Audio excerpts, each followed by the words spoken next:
Hi, Dr. Siegel. I wanted to first thank you for the wonderful experience I had with the Dungeons & Dragons this past week, and I'd like to talk to you about some of the things I learned from them. First thing I learned is the creativity and imagination that one must have while playing these games. If you're going to role play, you're going to have a great imagination. And it reminds me back to a few years ago when I was reading a book to my students, and I asked them to tell me what they were seeing in their head. What kind of voices were these people playing as? And they all told me they couldn't hear anything. They couldn't visualize anything. That's because half the time my students go home and watch TV and don't spend any time reading books. And the imagination was gone. But I know for a fact they love games like Dungeons & Dragons, a role-playing game. They'd love it. Secondly, what I learned from it was the mathematical portion of it. We were rolling dice left and right, and you were telling us to, use this dice 100 and this dice 20. It was amazing to see that this person had to have a certain number in order for them to block an attack. I know my kids will be able to use this and be able to play it and have fun with it. Unbelievable. And lastly, what I learned from role-playing this week is the morality that comes from this game. I could not believe how much we had to make a decision. Do we attack somebody? Do we attack that cat? Or do we just let them go?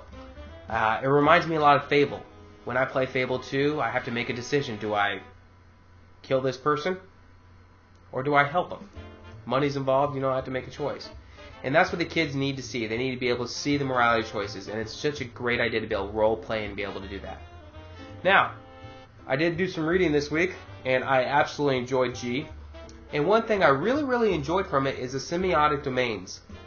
I was very intrigued by the fact that in the semiotic domains that newspapers and lawyers and mathematicians, they all have different ways they read. You're not going to read a newspaper the same way you're going to read a lawyer book or vice versa. And so all these different modalities, it helps out in the process of learning. So as a result, since semiotic, according to G, is symbols, video games have a lot of these languages. And as a result, video games is a language, and that to me is going to be so helpful because my thesis is on video games, and it's going to help me to talk to my administration about getting it. It's amazing. Now, how am I going to be able to use this in the classroom? Well, I sat down after playing the game with you, and I had some great ideas, and the first thing I had is I have a couple books on Reader's Theater. And I'm going to let the kids role play some of the characters and have them actually experience it and see what they're doing. And I'm going to have all the kids try it out and do it themselves. Secondly, I'm going to have them redo a scene of a historical event.